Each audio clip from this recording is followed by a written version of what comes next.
Welcome to Everyday Happiness, where we create lasting happiness in about 2 minutes a day through my signature method of intentional margins, creating harmony between our to-dos and our priorities, happiness science, and musings about life.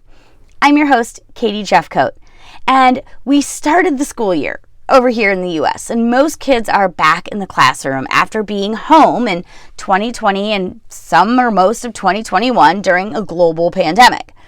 The conversations the parents and administrators were having when we started school last year are similar to the same conversations we're having again this year, the 2022-23 school year.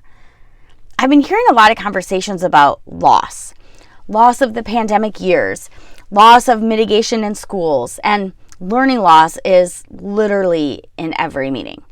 But why aren't we also talking about resilience? I think we as a society are doing ourselves a disservice if we're not celebrating the resilience both of the parents and of the kids. There are real learning gaps, but this is about reframing from negative, from the bad, from the terrible, right? You can create self-fulfilling prophecies to instead, let's see what we can do to celebrate right now to close the gap, right?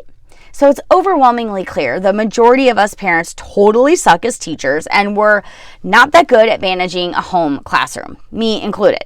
But we did do some things right, and I think you probably could tick off a few things that you did right too. One way to find out is to ask your kids to write a highlight reel of the last couple years and talk about their success. Adults, we can do this too. We can write a highlight reel that focuses our attention on some of the positives, to give proof to the universe of our own resilience, to prove to ourselves we are resilient.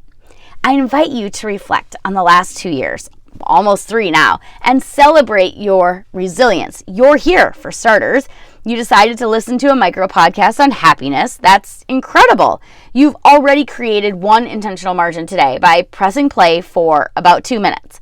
I am confident the list goes on and on. I think sometimes we forget in the business of just how much we've accomplished and just how resilient we actually are. And if you enjoyed this episode of Everyday Happiness, make sure that you hit the subscribe button wherever you are tuning into today so that you never miss an episode. And remember, kindness is contagious.